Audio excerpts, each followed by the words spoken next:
আমরা অনেকেই ইসলাম ও আরবীয় লেবাসকে সমার্থক বিষয় মনে করি।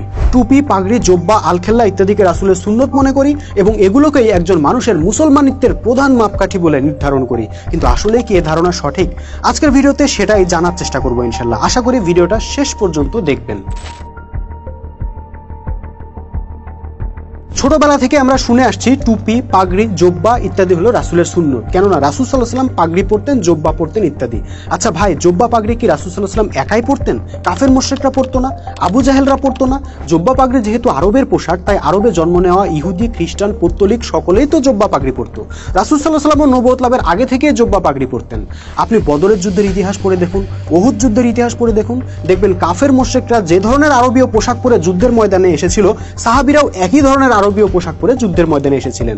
মুসলমান হবার কারণে সাহাবীরা ভিন্ন পোশাক পরেছেন এমন কিছু কিন্তু ঘটে নাই। তাহলে পোশাক আশাক কি রাসূলের সুন্নত হতে পারে? ভাই, সুন্নত মানে কি সেটা আগে বুঝতে হবে। সুন্নাহ শব্দের অর্থ হচ্ছে রীতি, নীতি, কর্মপদ্ধতি। অর্থাৎ রাসূল সাল্লাল্লাহু আলাইহি ওয়াসাল্লাম আল্লাহর দেওয়া জীবন ব্যবস্থাকে প্রতিষ্ঠা করতে গিয়ে যেসব রীতি, নীতি, পদ্ধতি অবলম্বন করেছেন সেগুলো হলো আমাদের জন্য রাসূলের সুন্নাহ।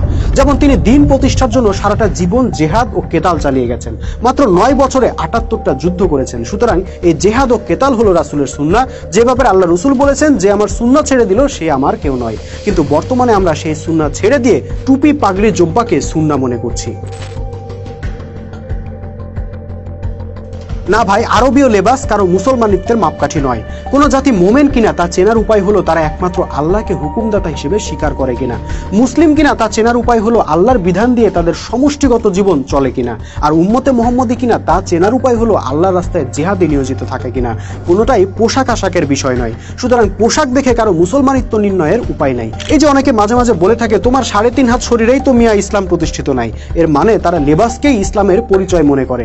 অথচ ইসলাম হলো একটা জীবন ব্যবস্থা। যেমন পুঁজিবাদী গণতন্ত্র একটা জীবন ব্যবস্থা, সমাজতন্ত্র একটা জীবন ব্যবস্থা, তেমনি ইসলামও একটা জীবন ব্যবস্থা। কেউ যদি বলে তোমার 3.5 হাত শরীরেই তো সমাজতন্ত্র নাই, কথাটা কি হাস্যকর হয় না? তেমনি কেউ যদি বলে তোমার 3.5 হাত শরীরেই তো গণতন্ত্র নাই, কেমন শোনায় বলুন তো? ইসলামের ক্ষেত্রেও বিষয়টা তেমনই। প্রশ্ন আসতে পারে তাহলে কি ইসলামের লেবাসের কোনো জায়গাই নাই? না, সেটা কিন্তু আমি বলছি না। দেখুন, ইসলাম চায় মোমেনরা উন্নত, ভদ্র, সভ্য, আধুনিক ও স্মার্ট উম্মাহ হিসেবে মাথা উঁচু করে দাঁড়াবে। একটা স্মার্ট জাতির সবকিছুর মতো পোশাক আশাকও হবে স্মার্ট, শালীন, ভদ্র।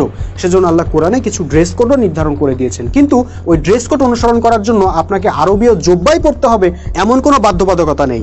আপনি চাইলে লুঙ্গি গেঞ্জি পরে ওই ড্রেস কোড অনুসরণ করতে পারবেন, আবার চাইলে শার্ট প্যান্ট পরেও পারবেন, আবার জোব্বা পরেও পারবেন। এটা আপনার চয়েস। আপনি ইচ্ছা হলে জোব্বা পরেন, অসুবিধা নাই। কিন্তু যিনি শার্ট প্যান্ট পরে আছেন তাকে আপনি বলতে পারেন না তার লেবাস ঠিক নাই। না, তার লেবাসও ইসলামের মানদণ্ডের মধ্যেই আছে। আল্লাহ রাসূল যদি আরবে জন্মগ্রহণ না করে জাপানে জন্মগ্রহণ করতেন, আপনার কি মনে হয় তিনি আরবের পোশাক পরতেন নাকি জাপানের পোশাক পরতেন? অনেকে মনে করেন ইসলামী নেতা একমাত্র তারাই হতে পারবেন যারা আরবীয় লেবাস পরেন। এটা সাংঘাতিক ভুল ধারণা। কোরআন হাদিসের কোথাও আমি এমন কোনো শর্ত পাইনি, বাবার কথাও না। কারণ পোশাকের মধ্যে লিডারশিপের কিছু নাই। একটা জাতিকে নেতৃত্ব দেওয়ার জন্য কি লাগে? চরিত্র লাগে, সাহস লাগে, নেতৃত্বের গুণাবলী লাগে, কুরবানি দেওয়ার মানসিকতা লাগে, ডেডিকেশন লাগে ইত্যাদি। ভাই, আরবীয় লেবাস পরলেই যদি নেতৃত্বের গুণাবলী চলে আসতো তাহলে আজকের আরব শেখদেরকে ইসরায়েলের কাছে বেইজ্জতি হইতে হতো না। এখন প্রশ্ন হলো তাহলে কি আরবীয় লেবাসের কোনোই মাহাত্ম্য নাই? আছে। যেহেতু আল্লাহর রাসূল আরবে জন্মগ্রহণ করেছেন ও আরবীয় পোশাক পরিধান করেছেন, সুতরাং তার প্রতি ভালোবাসা থেকে আপনি যদি আরবীয় লেবাস পরিধান করেন, এটা আপনার ভালোবাসার হৃদ্যতার বহিঃপ্রকাশ হবে এবং এই ভালোবাসার পুরস্কারও আপনি আল্লাহর কাছ থেকে পাবেন। কিন্তু ভাই, সেটাকে আপনি অন্যদের উপর জোর করে চাপিয়ে দিতে পারেন না। আমাদের আঞ্চলিক পোশাককে খারিজ করে দিতে পারেন না। বাংলাদেশের মানুষের সংস্কৃতি মোতাবেক বাংলাদেশের মানুষ পোশাক পরবে, এটাকে বিরূপ নজরে দেখার তো কিছু নাই। এদেশের কৃষকরা হাঁটু সমান কাদা পানিতে নেমে ধানের চারা রোপণ করেন, এটা কি জোব্বা পরে করা সম্ভব? না, সম্ভব নয়। তারা একটা গেঞ্জি পরে আর লুঙ্গি পরে সেই লুঙ্গিটাকে কাঁচা মেরে কাদা পানিতে নেমে কাজ করেন।